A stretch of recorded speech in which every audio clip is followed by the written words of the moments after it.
आज करेंगे अपने क्लास 11th के लिए रसायन विज्ञान केमिस्ट्री का लेसन नंबर 3। तीसरे लेसन का नाम है तत्वों का वर्गीकरण एवं गुणधर्मों में आवर्तिता। ये अपना लेसन का नाम है। इसमें स्टार्ट करते हैं। देखो, सबसे पहले आपको कुछ फैक्ट बताना चाहिए। पहली लाइन आपको ये बताना चाहिए कि सन 1865 के अंदर 65 में जो ज्ञात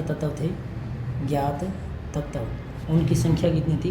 तो 63। आपको पहले एक लाइन तो ये याद आना चाहिए कि सन 1865 में जो ज्ञात तत्व थे वो कितने थे? 63। और वर्तमान में आज वैसे तो अलग अलग संख्या है, लेकिन ऑफिशियल अपने को जो संख्या दी गई है 114 तत्व है। वर्तमान में कितने तत्व हैं? 114। लेकिन कई जगह 120 भी लिखे होंगे, 118 भी लिखे होंगे। आप 114 को मान के चलिए एक बार। अपने मतलब जो NCERT के अकॉर्डिंग 114 तत्व हैं आज, ठीक है। और 1865 में कितने थे? 1865 में थे अपने पास 63 तत्व। देखिए, मान लो 114 तत्व मान के चलें। अलग अलग तत्वों का अध्ययन करना, मतलब आपको मैं कहूँगी 114 तत्वों का अध्ययन करना है, वो भी आपको अलग अलग करना है, तो काफ़ी हार्ड हो जाएगा ना। आप इसको चाहते हो कि 114 को क्या करें, अलग अलग अध्ययन ना करके हम एक ही कोई सारणी के रूप में अध्ययन करें। तो जब सारणी के रूप में जब अध्ययन किया जाता है तो उसका कर दिया जाता है वर्गीकरण। वर्गीकरण को आप ऐसे समझ लो, सपोज करो आपकी क्लास में 50 बच्चे हैं, तो आपने वर्गीकरण किया बॉयज़ और गर्ल्स। तो अगर बॉयज़ इधर बैठ जाओ, मान लो बॉयज़ है 27, तो गर्ल्स कितने बच गई? 23 बच गई। तो ये एक तरीके का दो एक ही प्रकार का वर्गीकरण हो गया बॉयज़ और गर्ल्स के रूप में।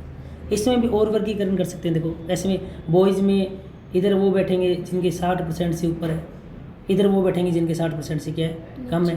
तो मान लो कि इसमें 17 बच्चे हैं, 27 में 17 है, तो इधर वाले कितने रह गए? 10। ये एक और वर्गीकरण हो गया। इस तरह से अलग अलग प्रकार से हम क्या कर सकते हैं? वर्गीकरण कर सकते हैं।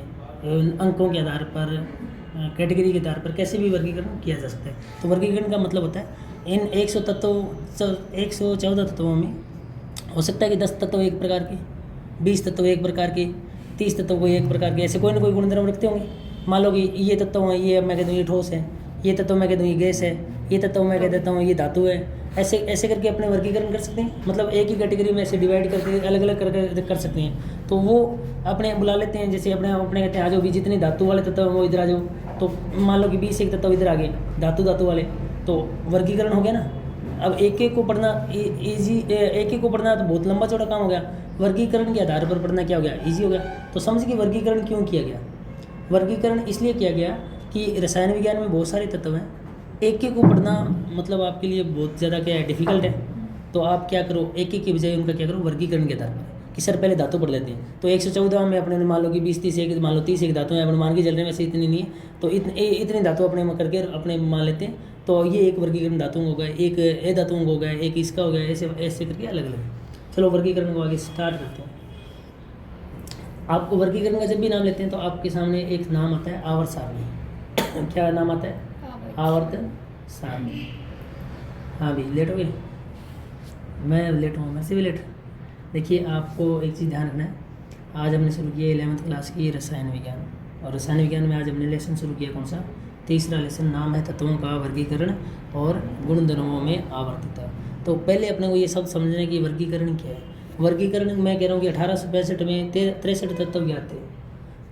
आज लगभग कितने तत्व ज्ञात हैं? 114 तत्व ज्ञात हैं। तो वर्गीकरण की ज़रूरत इसलिए महसूस हुई कि आप क्या करो, तत्वों को अलग अलग कैटेगरी में डिवाइड करके पढ़ लो, इजी रहेगा। 5-7 कैटेगरी बनेगी, नहीं तो 114 कैटेगरी बन गई तो ये हार्ड है। तो 114 तरीके पढ़ने और एक कोई 5-7 तरीके पढ़ लो, वो वर्गीकरण में मतलब 5-7 तरीके हो गए। वर्गीकरण से ही ये नाम आया था आवर्त सारणी, क्योंकि आवर्त सारणी में वर्गीकरण किया हुआ है। आवर्त सारणी में धातुएं अलग रखी हुई है, ए धातुएं अलग रखी है, उपधातुएं अलग रखी हुई है, तो वो क्या है? वर्गीकरण है। यानी वर्गीकरण कंसेप्ट से ही किसकी उत्पत्ति हुई, यानी वर्गीकरण का कंसेप्ट है ना कि वर्गीकरण करो, उसी से किसका कंसेप्ट निकला? उसी से निकली आवर्त सारणी। तो आवर्त सारणी की उत्पत्ति करते हैं हमने, आवर्त सारणी की उत्पत्ति। तो ऐसा तो नहीं हो सकता जो आवर्त सारणी आज ही बनी हुई है वो पहले दिन बनी होगी, मान लो क्लास का टाइम टेबल भी बनाते हैं ना, तो पहले दिन ऐसे छोटा मोटा गलत गलत बनता है, फिर अपने खुद का पढ़ाई का टाइम टेबल बनाओ, स्टार्टिंग में कुछ बना हुआ, फिर बाद में शेड्यूल से धीरे धीरे सारा कुछ सिस्टम तो बाद में बनता है। शुरू में प्रयास किया होगा तो हो सकता है कि छोटे लेवल पर प्रयास किया होगा।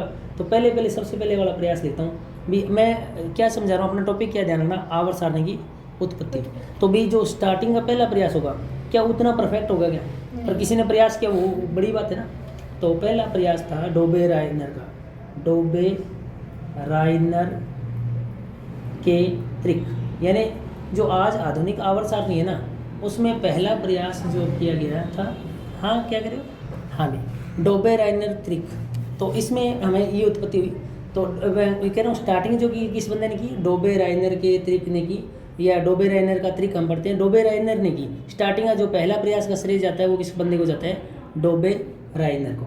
और डोबे रायनर का जो ट्रिक आया था वो आया था 1829 में। तो तुम ये समझो कि तत्वों के वर्गीकरण का सबसे पहला प्रयास किस बंदे ने किया, डोबे रायनर ने किया। और कहाँ कब किया, 1829। अब बात आती सर ये था कहाँ का, तो ये था जर्मनी का। किसका था ये, जर्मनी का। और जर्मनी का होगा तो ये रसायन विज्ञान पढ़ रहे हैं ना, तो ये जर्मनी का क्या होगा, रसायनज्ञ, यानी डोबे रायनर कौन था, जर्मनी का रसायनज्ञ। और कब इसने फर्स्ट प्रयास किया, 1829। तो अपने कह सकते हैं ना जर्मनी केमिस्ट्री के मामले में आगे था। तो कुछ देशों को ये अच्छा नहीं लगेगा ध्यान रखना, जैसे अमेरिका, क्योंकि जर्मनी वाले ऐसा इतना करेंगे तो अब अमेरिका वाले चैलेंज कर करके आएंगे आगे, देखना तुम, क्योंकि कंपटीशन चलेगा देशों में। भारत में नहीं होगा अभी, भारत में इतना अपने, क्योंकि अपने गुलाम है 1857 की क्रांति कहते हैं, हम लोग अंग्रेजों के गुलाम है। तो हमारा नाम, अब हो सकता है कि भारतीयों ने कुछ किया हो सकता है भारतीयों ने कोई खोजबीन की हो, लेकिन भारतीयों का नाम नहीं आएगा। चलिए आगे देखो। तो 1829 में किसने प्रयास किया, अभी डोबे रायनर ने प्रयास कर दिया। चलो, इसने पता क्या बताया, तत्वों के गुणधर्मों में निश्चित परिवर्तन होती है। ये कहते हैं तत्वों के गुणधर्म में निश्चित परिवर्तन होती है। जैसे तुम मान लो कि मैं ये कहता हूँ तुम्हारी क्लास में ये दो सहेलियाँ बहुत बातें करने वाली हैं, तो ये दो का ग्रुप बन गया ना, तीसरी बोलने वाली है तो अपने क्या देते हैं, तो उनके पास ही बैठ, वो सारा दिन बोलती है, या वो चुपचाप है तो वो तीनों चुपचाप रहती है। तो ये एक प्रवृत्ति होगी कि नहीं होगी। ऐसे कहते हैं कि मान लो 30 एक तत्व है ना, तो इनमें 2-3 कैटेगरी आराम से बन जाएगी, अलग अलग गुण धर्म वाली। तो ये निश्चित प्रवृत्ति का मतलब समझ गए ना भी, सब में अलग अलग कोई ना कोई समानता तो मिल ही जाती है थोड़ी बहुत मिलने में, मतलब 30 में से 4-5 का ग्रुप तो बन सकता है, ठीक है। तो वो ही सेम चीज़ हो गया, तो निश्चित परिवर्तन होती है। उन्होंने समान भौतिक और रासायनिक गुणों वाले 3 तत्वों के समूह, यानी उसने 3-3 के जोड़े बनाए। कितने डोबे रायनर ने कितने के जोड़े बनाए, 3-3 के जोड़े बनाए। कितने के जोड़े बनाए हैं, 3-3 के जोड़े बनाए हैं। हाँ, तो इसने क्या किया, 3-3 का जोड़ा बनाया। त्रिक नाम से स्पष्ट है ना, बी डोबे रायनर की त्रिक। तो 3-3 तत्वों की क्या बनाए, जोड़े बनाए। और उन्होंने कहा कि भी ये 3 तत्व है ना, जो एक में 3 है, दूसरे में 3 है, तीसरे में 3 है, 3-3 के जोड़े हैं। कह रहे कि इनमें कुछ, इन तीनों में कोई ना कोई क्वालिटी है सेम, इन तीनों में कोई ना कोई मतलब समानता है, इनमें कोई ना कोई क्या है, समानता है। तो 3-3 में इसने बनाए, जोड़े बनाए 3 का। अब देखो कह रहे कि हाँ, ये जो इसने जो दिया था ना डोबे रायनर ने, जो आपको लिखना है, जो इम्पोर्टेंट है वो लाइन ये बोली इसने, 3-3 तत्वों के समूहों, 3-3 तत्वों के समूहों को मैं त्रिकों बोल दूँ, 3 का ग्रुप है तो त्रिक बोल दूँ। त्रिकों में बीच आने वाले, बीच वाले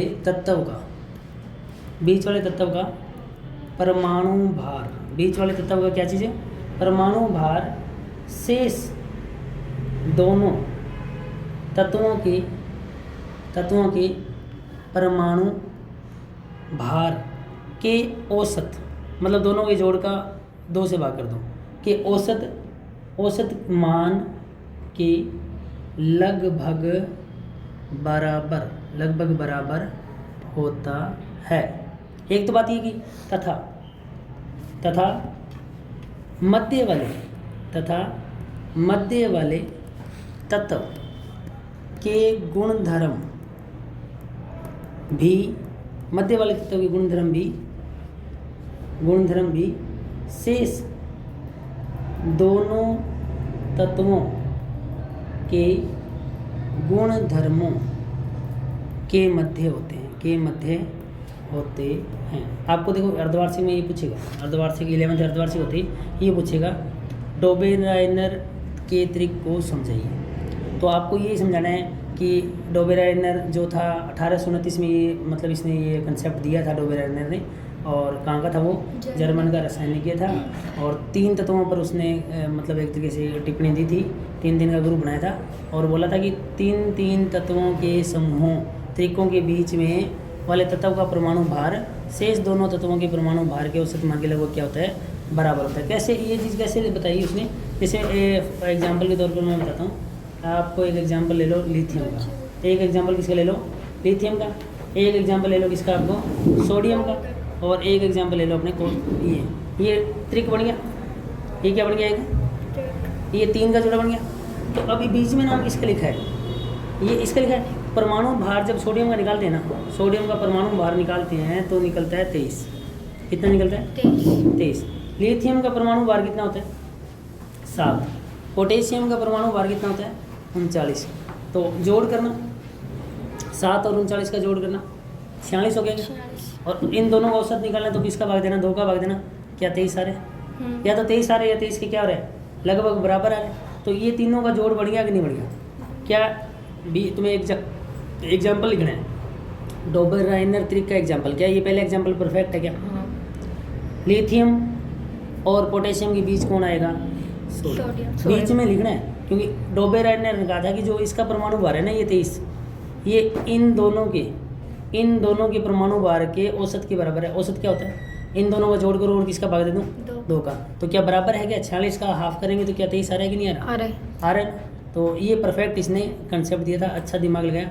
सर कोई एग्जाम्पल भी दिए थे क्या इसने, एक एग्जाम्पल दिया था किसका, CuSrBa। इसका SR का जो परमाणु भार होता है वो 88 होता है, इसका होता है आपको 40 और BA का होता है 137। तो इन जो दोनों को जोड़ के 2 का भाग दोगे ना, जब लगभग आएगा 88.5। तो लगभग बराबर हो गया कि नहीं हो गया, बराबर हो या लगभग बराबर हो। तो क्या ये एक एग्जाम्पल और हो गया डोबेराइनर त्रिक का। इसी तरह से एक और एग्जाम्पल बता देता हूँ, Cl कैल्शियम का, Br का आयोडीन का। Cl का मान कितना है, इसका होता है परमाणु भार 35.5, इसका होता है 80, इसका होता है 127। जब आप इन दोनों को जोड़ के और 2 का भाग देते हो ना तो आता है 81.25। लगभग बराबर हो गया कि नहीं हो गया, क्या तीसरा एग्जाम्पल हो गया कि नहीं हो गया। इतना अगर करके आ जाओ ना, बस हो गया परफेक्ट। यानी जब भी तुमसे पूछे ना, भी पेपर में पूछेगा अर्धवार्षिक में पूछेगा डोबेराइनर त्रिक को समझाइए। तो डोबेराइनर ने 1829 में ये नियम दिया, जर्मन का वो रसायनिज्ञ था। इस त्रिक के अनुसार या इस नियम के अनुसार 3 तत्वों के समूहों त्रिकों के बीच में आने वाले तत्व का जो परमाणु भार है शेष दोनों तत्वों के परमाणु भार के औसत मान के लगभग क्या होता है, बराबर होता है। तथा मध्य वाले तत्व के गुणधर्म भी दोनों तत्वों के गुणधर्मों के मध्य होते हैं। ये नहीं कि इसका गुणधर्म इन दोनों से कोई अलग हो, जो इसके गुणधर्म है इसके गुणधर्म इनके बीच में इस बीच का ही होगा, कुछ समझ लो, अलग से नहीं होगा। और एग्जाम्पल लिखना है तो एक लिथियम सोडियम पोटेशियम वाले लिख देना, एक एग्जाम्पल ये लिख देना और एक एग्जाम्पल ये लिख देना। इतना करके आ जाओगे तो आपको अगर 4 नंबर का आया है तो 4 नंबर मिलेंगे, 3 का आया तो 3 नंबर मिलेंगे। शायद ये 2 नंबर का आएगा, छोटा बीच का आएगा ये मीडियम, ठीक है, कोई दिक्कत है। चलिए केमिस्ट्री की इस वीडियो में इतना ही, नेक्स्ट एक अन्य वीडियो में फिर मुलाकात होगी आगे का पार्ट लेके। आगे अपने कल करेंगे, इसमें कल हमारा है एक तो न्यूलैंड का अष्टक नियम और डी